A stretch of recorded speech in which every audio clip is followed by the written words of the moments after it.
High everyone, আসসালামু আলাইকুম। Welcome back to my channel. ভাবতেছো তো অন্ধকার কেন? এটা অন্ধকার না, এটা হচ্ছে 5টার দিকের আলো। তো আজকে 5টার দিকে ঘুম ভেঙে গেছিল। দেন সকালের ক্লিপ এতটুকুই নিলাম। একটু উঠছি, একটু হাঁটছি, আবার ঘুমিয়ে গেছি। আবার 8টার দিকে উঠছি। তোমরা দেখতেই পারতেছো ঘুমের থেকে উঠছি, তাকাইতেও পারতেছি না ঠিক মতো।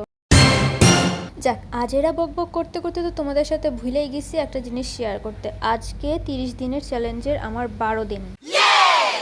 গতকাল একদম লেজি ছিলাম, বাট আজকে আই এম ব্যাক। আজকে কি করেছি চলো তোমাদের সাথে শেয়ার করি গল্পগুলো। তো সকালবেলা উঠে আমি তুলসী পাতা ছিঁড়ে নিলাম, যেটা আমি বলছিলাম যে 7 দিন তুলসী পাতার পানি খাবো।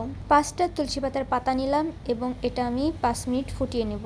আর এখানে তোমরা আকাশও দেখে নাও একটু। এরপর রান্নাঘরে গেছি আকাম করতে। আকাম বলতে কালকে আমার ভাইরা বলতেছিল কি বার্গার বানায় দাও না, বার্গার খাবে। গতকাল রাতে 12টার দিকে আমাকে বানাইতে বলছিল বার্গার, কিন্তু আমি কইছি এত কানা রাতে কে বানাইবো, এই জন্য বলছি যে কালকে সকালে বানামনে। তো কি উপকরণ লাগে তোমরা তো সবকিছুই দেখলা, আর এখানে বলবো কি। আচ্ছা যাই হোক, বলেই দিই। এর আগে এই যে আমার তুলসী পাতার পানি রেডি হয়ে গেছে, এটা এখন আমি খাবো, তারপর কাজ স্টার্ট করব। প্রথমে মুরগিগুলা কেটে নিয়েছিলাম কুচি কুচি করে, তোমরা দেখতে পারতেছো। আর এখানে সবজি বলতে পাতাকপি, গাজর আর বিলাতি, ধনেপাতা, পেঁয়াজ, মরিচ।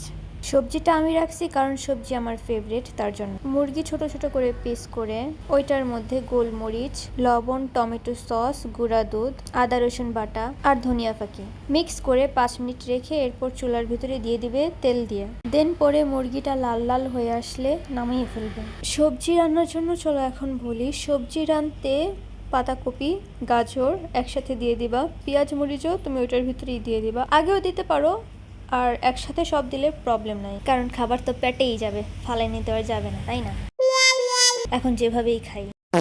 প্রথমে একটা আন্ডা ভেজে নিবা। আন্ডা ভাজার পরে ওই আন্ডার ভিতরেই সবজিগুলো ঢেলে দিবা, পেঁয়াজ, পাতাকপি, গাজর, মরিচ। এরপর একটু টমেটো সস, একটু ধনিয়া ফাঁকি, একটু লবণ, ধনেপাতা এটা অপশন, তোমরা দিতে পারো, না দিলে নাই। সামান্য পরিমাণ আদা রসুন বাটা, এইসব দিয়ে একটু নেড়ে চেড়ে তারপর ঢেকে দেবা। 20-30 মিনিটে তোমার সবজিও রেডি হয়ে যাবে। এরপর এগুলো আলাদা আলাদা করে একটা প্লেটে রাখবা। চাইলে সব একসাথে মিক্স করতে পারো, নো প্রবলেম। এরপর একটা বাটার বন নিবা, এগুলো রাস্তা থেকে কিনতে পাওয়া যায়, কিনে নিয়ে আসবা। পাউরুটির ভিতরে উপকরণগুলো দিয়ে দেন মিক্স করে গিল্লা ফেলবা। তো ওগুলো সব হইতে হইতে আমি এখান দিয়ে মুখ ধুয়ে নিলাম। এরপর চুলের বেনি খুলে চুল আঁচড়াবো, চুলের ভিতরে যা মাখি তা মাখবো, ফেসের মধ্যে যা মাখি তা মাখবো। মাখতে মাখতে ভাবছিলাম যে বিল্লি আইসে, এই জন্য দেখতে গেছিলাম, তারপর দেখে যে না, আসে নাই, আজকে 2 দিন ধরে আসে না। চুল আঁচড়ানো শেষে চুলটা বাইধা নিব। এরপর একটু ঢং করে নিব, ঢং না করলে কি হয় বলো। তো এই যে দেখতে পাচ্ছ আজকে সকালের নাস্তা একদম ডায়েট আর হেলদি খাবার।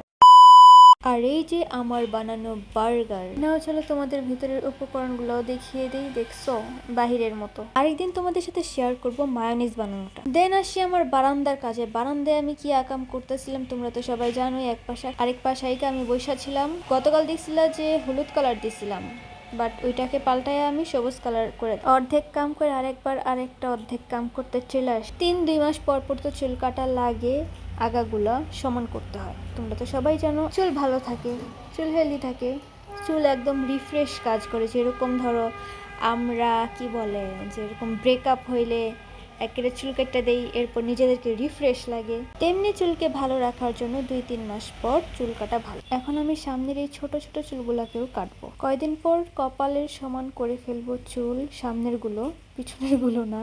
এখন করতেছি না কারণ একটা তামিল লুক ক্রিয়েট করব, তার জন্য। চুল কাটার পরে এই যে আমার চুলের লুক, আর এই যে চুলের বাহার। এরপর চুল বেঁধে আমি ঘর গোছানো চালু করব। গতকাল এত আলসামিতে ধরছিল, কোনো একটা কাজ আমার হাতে ওঠে নাই, আর আজকে একটার পর একটা আকাম করতেই আসি। আজকে আর অলসতা কাজ করতেছিল না। এখন তোমরা একটা জিনিস বুঝো যে একটা খারাপ দিন মানেই বা একটা অলস দিন মানেই শেষ না সব কিছু।